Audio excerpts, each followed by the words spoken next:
Ahli balistik Arif Sumirat menjelaskan menerima 10 selongsong peluru terkait kasus penembakan Yosua.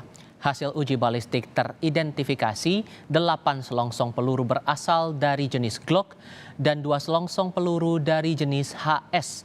Saksi ahli balistik mengungkapkan adanya sudut tembakan dan proyektil yang merupakan hasil tembakan mengarah ke bawah.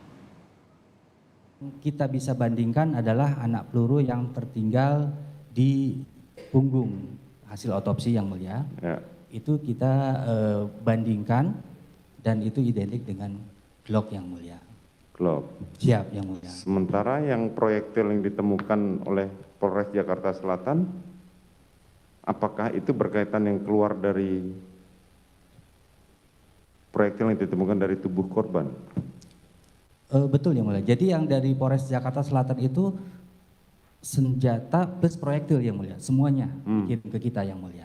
Jadi sekali pengiriman itu ada 2 senjata, kemudian ada peluru, selongsong dan serpihan yang mulia.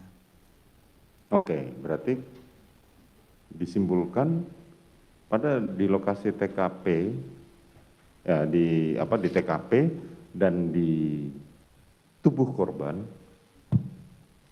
itu ditemukan proyektil dari jejak laras 2 senjata tersebut. Siap, betul yang mulia. Yaitu jenis HS dan Glock yang mulia. Lebih lengkap untuk mengulas temuan dari ahli balistik dalam persidangan, kita terhubung dengan mantan Kabareskrim Polri Komjen Purnawirawan Ito Sumardi. Pak Ito, apa kabar Pak? Baik, Mas Iva, selamat sore. Soal tembakan mengarah ke bawah, analisis Anda apakah ini ada upaya menembak dari arah lain, tempat lain, atau mungkin Anda punya analisis lain? Baik, pertama saya ingin sampaikan bahwa lazimnya dalam olah TKP itu kan kita harus betul-betul TKP dalam keadaan asli. Kalau saya mendengarkan dari keterangan ahli balistik itu kan ditemukan 10 selongsong peluru, sedangkan kalau jumlah tembakannya itu kan ada 532 ya yang ditembak di luar tubuhnya almarhum, dan juga 7 ya, 7 di mana 6 penembus dan 1 tinggal. Berarti kan ada 15 tembakan. Karena senjatanya ini adalah diindikasikan senjata Glock dan HS itu adalah merupakan senjata pistol. Kalau pistol itu selongsongnya keluar, beda dengan revolver. Jadi di sini kita pertanyaannya adalah di mana 5 selongsong yang lain ya. Kemudian dengan keterangan ahli balistik yang mengatakan bahwa ada indikasi bahwa menembak ke bawah. Yang jelas di situ ada peluru yang masuk ke kepala yang menyebabkan kematian almarhum.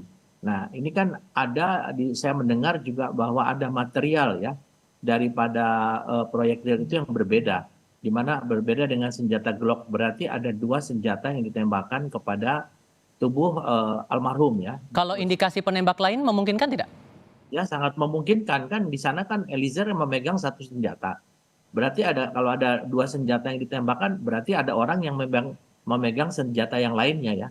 Saya kira ini yang perlu nanti oleh hakim sesuai dengan pasal 185 ayat 6 KUHP mengatakan bahwa hakim tentunya akan menyesuaikan keterangan saksi yang satu dengan yang lain dan juga menyesuaikan keterangan saksi dengan alat bukti lain. Nah, pasal 186 KUHP mengatakan seorang saksi ahli yang menyampaikan keterangannya di bawah sumpah di muka peradilan itu maka itu adalah merupakan alat bukti lain. Jadi itu menjadi keyakinan hakim bahwa ada 2 orang yang menembak dengan senjata yang berbeda. Apakah spesifik mengarah ke Sambo? Karena kan dinyatakan Eliezer bahwa tidak dia sendiri saja menembak. Ya, kita sekarang melihat dari keterangan-keterangan dari saksi-saksi maupun juga dalam hasil rekonstruksi ya. Di sana kan bahwa yang berdiri di dekat almarhum itu kan 2. Satu ada Eliezer dari arah depan, kemudian juga di sampingnya adalah saudara Sambo ya. Saya kira ini nanti akan menjadi kesimpulan hakim ya, Mas Tifal ya. Seberapa kuat kemudian pernyataan ahli balistik ini untuk menguatkan posisi dari penggambaran tempat kejadian perkara bahwa apakah ini hanya 1 orang yang menembak atau 2 orang yang terbukti menembak di sini? Seberapa kuat sebetulnya? Nah, saya kira sangat kuat ya, karena kalau pasal 184 yaitu tentang alat bukti itu kan disebutkan keterangan ahli. Kemudian keterangan ahli ini diberikan di depan persidangan di bawah sumpah, itu sesuai dengan pasal 186 mengatakan bahwa itu adalah alat bukti. Sehingga itu yang tidak terbantahkan. Nah, siapapun juga kan saksi terdakwa itu kan mempunyai hak ingkar ya. Jadi sehingga di sini hakim tentunya akan mendengarkan keterangan ahli saksi untuk memberikan keyakinan kepada hakim siapa yang betul-betul bersalah. Tadi logikanya kan bahwa ada dua peluru dari dua jenis senjata yang berbeda. Eliezer megang satu Glock. Siapa yang memegang HS? Tentunya kita sudah melihat kan. Dan di sana dikaitkan dengan apa yang disampaikan dalam keterangan Saudara Sambo bahwa yang bersangkutan hanya menembak dinding dengan senjata apa? Dengan senjata HS. Nah, Dan kemungkinan itu masih terbuka ya?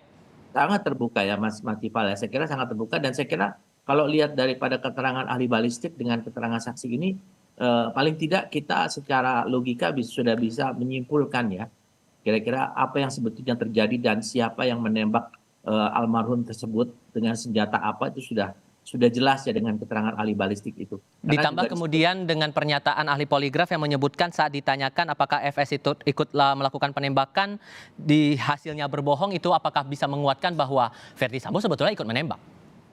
Kan disampaikan oleh ahli poligraf bahwa akurasinya itu kan 93% ya. Jadi saya juga beberapa kali sudah membahas bahwa untuk tes poligraf itu juga tidak bisa menjadi sesuatu kebenaran yang mutlak. Beda dengan mungkin ahli balistik ya, dengan balistik kehakiman ataupun forensik, kedokteran forensik, itu adalah satu bukti-bukti yang tidak terbantahkan ataupun dari digital forensik. Tapi kalau poligraf ini masih bisa kemungkinan salahnya ya, menurut saya ya. Jadi tidak mutlak ya. Jadi di sini dilihat saja dari ahli balistik, kemudian juga dari kedokteran forensik ya, melihat penyebab korban meninggal. Kalau balistik ini kan dia bisa menggambarkan arah daripada peluru masuk, arah peluru keluar ya, dari depan, dari belakang, berapa jaraknya, dari sudut mana, itu mereka sudah menggunakan alat-alat yang sangat profesional ya, baik menggunakan sinar laser ataupun menggunakan tali ya. Iya, hal lainnya nih Pak Ito, dengan sudut tembakan mengarah ke bawah, apakah ini bisa disesuaikan dengan posisi terdakwa sementara tidak ada rekaman CCTV di tempat kejadian perkara? Sangat bisa. Kan yang pertama adalah keterangan dari saksi di mana posisi dirinya. Kemudian yang kedua ada yang namanya rekonstruksi. Rekonstruksi kan di sana dilihat jarak daripada dikaitkan dengan sudut peluru masuk ya, sudut tembak peluru masuk dan jaraknya, sehingga di situ akan terjawab bahwa kira-kira siapa yang menembak ke arah mana. Baik. Ya, apakah bagian badan atau ke arah kepala ya, dari arah belakang atau dari arah depan, yaitu akan sangat mudah menurut saya untuk disimpulkannya, meskipun di keterangan-keterangan tersangka mungkin menolak ya ataupun membantah ya. Demikian Mas. Dan sepenuhnya ada di tangan hakim. Pak Ito Sumardi, terima kasih banyak sudah berbagi sudut pandang bersama kami di Kompas TV. Sehat selalu Pak.